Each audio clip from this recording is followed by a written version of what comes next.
Olá pessoal, tudo bem? Muito bom dia. Sejam bem-vindos a mais uma coluna Café com Política aqui no canal do professor Rossano Sobrinho.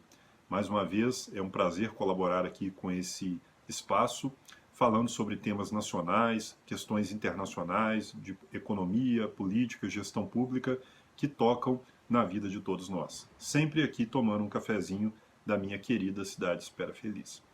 Hoje eu vou tratar com vocês sobre a questão da Federação Brasileira e sobre o conflito de competências que tem ocorrido entre União, Estados e municípios na gestão da crise da pandemia do coronavírus. Em primeiro lugar, para esclarecimento, vocês sabem que o Brasil é uma federação. O que é uma federação? Federação é um tipo de organização do Estado em que o poder é descentralizado, desconcentrado, não há um centro de poder, não é um núcleo único de poder. O poder ele é exercido por diferentes níveis de governança. Por que existem as federações? Federações são esses modelos de Estado que tentam compatibilizar a necessidade de manter uma grande diversidade política, regional, econômica, étnico-cultural, religiosa, dentro de um mesmo país. São várias realidades que convivem num só espaço nacional. Então nós temos federações no mundo todo, os Estados Unidos, o México, o Canadá, temos a Alemanha, Áustria, Suíça, Índia, Austrália, Rússia, e o Brasil, como não poderia deixar de ser, sendo um país de 8 milhões de quilômetros quadrados, que tem grande diversidade regional, diversidade étnico-cultural e uma variedade de espaços e realidades locais e regionais, ele adotou o sistema federal de governo por ser aquele mais adequado à nossa realidade, ao nosso contexto. Isso desde a Constituição de 1891, a Constituição republicana, após a proclamação da República.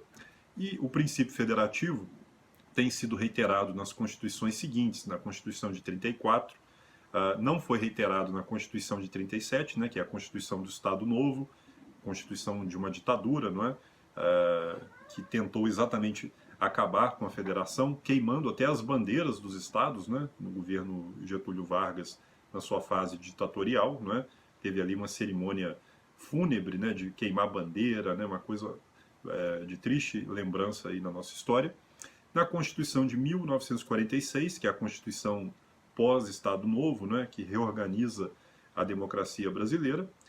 Na Constituição de 67, que apesar de ser uma Constituição feita numa ditadura, ela manteve o princípio federal, e principalmente na Constituição de 1988, que é a Constituição Cidadã, esta Carta Magna aqui que rege a nossa vida em sociedade, o texto constitucional que organiza o Estado brasileiro, estabelece repartição de competências entre os entes federados e cria todo um nível de governança e de resolução de conflitos na nossa vida brasileira. Eu vou aqui tratar de alguns pontos da nossa Constituição, principalmente aqui, em primeiro lugar, o artigo 1º, que diz que a República Federativa do Brasil, nome do nosso Estado, é formada pela união indissolúvel dos estados e municípios e do Distrito Federal, constituindo-se em Estado democrático de direito. Então, no artigo 1º já está dito que a federação é um princípio fundamental do Estado Nacional brasileiro. Já no artigo 18 da Constituição, que trata aqui da organização político-administrativa do país, está dito que a organização da República Federativa do Brasil compreende União, Estados, Municípios, Distrito Federal, todos autônomos nos termos dessa Constituição. E estabelece ali, no artigo 20, os bens da União, os seus poderes, e no artigo 21, as suas competências, entre elas, manter relações com estados estrangeiros, assegurar a defesa nacional, enfim, temas de interesse nacional que tratam aí de toda a nação brasileira. Aos estados cabem também competências para tratar de temas importantes, não é? Como, por exemplo, a gestão de educação, de saúde, de infraestrutura, não é? Ou seja, questões de âmbito regional, não é? Que tratam aí de uma comunidade de municípios, não é? Os estados, segundo o artigo 26, regem-se e organizam-se pelas constituições e leis que adotarem, observando os princípios desta Constituição, né? Então, além da Constituição Federal, todos os estados também têm as suas próprias constituições, não é? Que estão em harmonia com a Constituição Federal e que estabelecem a separação de poderes, a governança no âmbito estadual, né? Os municípios também são entes federados, né? Os municípios são os entes locais, são as cidades e o seu entorno, não é? A sua área territorial menor. E os municípios, assim como a União e os estados, também têm competências constitucionais, ou seja, têm também atribuições, têm deveres e devem exercer essas atribuições no âmbito do seu território, não é? Então, compete aos municípios, por exemplo, no artigo 30, legislar sobre assuntos de interesse local e, no inciso 2, suplementar a legislação federal e a estadual no que couber. Ou seja, há algumas atribuições constitucionais que são concorrentes, não é? Que são comuns entre estados, municípios e a União, não é? Nesses casos, né, o que deve haver? Deve imperar o princípio da harmonia federativa, ou seja, os entes federados devem buscar a cooperação, o entendimento, para que haja efetividade das políticas públicas, não é?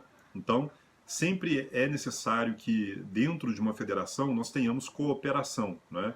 Nós tenhamos harmonia e nós tenhamos a busca sempre da efetivação dos direitos e garantias fundamentais e dos princípios do Estado brasileiro, não é? Apesar de haver essa descentralização e essa divisão de competências, o Estado brasileiro é um só, o país é um só, né? Nós somos cidadãos do Brasil, não é? Então a aplicação do direito ela deve ser uniforme e a implementação das políticas públicas deve ser feita da melhor forma possível. Bom, no caso de uma pandemia que nós vivemos, não é? Toda a legislação que tem sido aplicada pelos estados e pelos municípios para a efetivação de políticas de combate ao coronavírus, elas têm sido implementadas diante de um entendimento do Supremo Tribunal Federal, que é o nosso Tribunal Constitucional, não é? Que decide e dirime questões de natureza constitucional, sobre a necessidade de suplementação da legislação estadual e da legislação municipal diante da ausência de um plano nacional, de um comitê de crise, não é? De um esforço nacional de coordenação dessas questões da federação, né? Que implicam na gestão da pandemia, não é? O papel dessa coordenação dentro da federação caberia à União, ao governo federal, ou seja, de tentar levar todos os entes federais à mesa, de tentar conversar e de tentar instituir uma cooperação entre todos eles, não é? Sobretudo numa pandemia em que não há a pandemia ela não respeita a divisão de fronteiras, não é?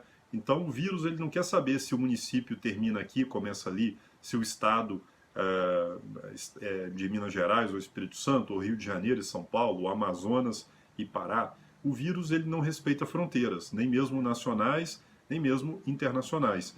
Então, para que haja a efetividade do cumprimento de normas para combater o coronavírus, é preciso que a federação ela esteja em harmonia, não é? Daí a necessidade sempre de nós reiterarmos da imperiosa necessidade de nós termos uma coordenação nacional, que caberia, claro, ao governo federal, não é? À União, ao chefe do Poder Executivo, não é? Criar esse ambiente de harmonia, esse ambiente de colaboração, de cooperação, não é? Do contrário, o que nós temos é o conflito, é o desentendimento, é a desarmonia, não é? É a falta de informações, não é? E é a tentativa de cada ente federal, seja estados ou municípios, de buscarem a proteção dos seus cidadãos, não é? E de buscarem agir dentro da sua circunscrição territorial e da sua jurisdição para a defesa da sua população. É o que tem ocorrido no Brasil, não é? Diante dessa lacuna federal, não é? De uma legislação extremamente confusa, os entes federados têm agido no âmbito regional e local para tentar levar à frente o esforço de combate à pandemia, não é? Seja na compra de vacinas, seja nas medidas de distanciamento social, seja nas medidas de apoio econômico, não é? Ou de tentar minorar os efeitos do distanciamento social, não é? Que abalam as atividades econômicas também. O que eu quero dizer, em síntese, com essa fala de hoje, é que nós temos a grande necessidade no Brasil de chamar à responsabilidade os nossos gestores públicos, né?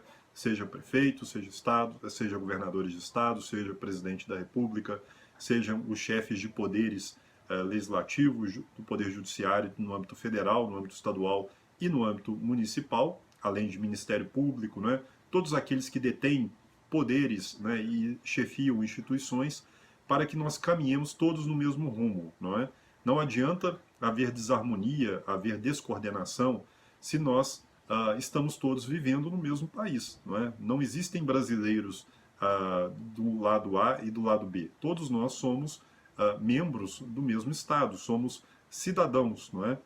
E a cidadania, ela é um laço indissociável entre o indivíduo e o Estado. Não há como distinguir cidadãos de primeira, de segunda, de terceira classe, cidadãos que apoiam o grupo A ou o grupo B. Não é? Todos nós somos cidadãos, não é? E todos nós devemos estar protegidos, né? E ter os nossos direitos e garantias assegurados. Numa federação, portanto, impera a necessidade de coordenação, a necessidade de harmonia. E para isso é preciso que os poderes e as lideranças sentem numa mesa. Elas precisam dialogar, elas precisam deixar de lado as suas vaidades, né, as suas veleidades e suscetibilidades e apoiar sempre o interesse público, que é o interesse nacional. Não é? Portanto, fica aqui o apelo, e sempre reforço aqui a minha mensagem, não é? Para que autoridades locais, autoridades regionais tenham sempre um diálogo aberto, um diálogo franco, não é? Com transparência, com impessoalidade, não é? Visando sempre o interesse público e o bem-estar de todos. Não é? O que nós queremos, pessoal, numa pandemia, é que nós derrotemos o vírus, não é? Que nós tenhamos aí uma capacidade de agir para virar essa página da nossa história, não é? Tirar essa realidade tão sombria que nós vivemos e criar aí um espaço, né? Um caminho para um futuro muito mais promissor para todos nós. Mas para isso é preciso que nós todos rumemos para o mesmo caminho, que é, segundo o entendimento quase consensual, vacinação em massa, melhorar o acesso aos serviços de saúde e educar a população, né, conscientizar a população para os riscos desta doença que abala a nossa sociedade. Né? Então essa é a mensagem de hoje, reforçando sempre a necessidade de respeitarmos, né, a Federação Brasileira, a Constituição e, tendo em vista as nossas diferenças regionais, não é, sempre termos em mente que o Brasil é um só, não é? Apesar da diversidade, nós somos uma unidade. Eu sou Henrique Natalino, esse é o Café com Política e nos falamos aí ao longo da próxima coluna. Um abraço a todos, ótimo domingo e excelente semana para vocês. Tchau, tchau.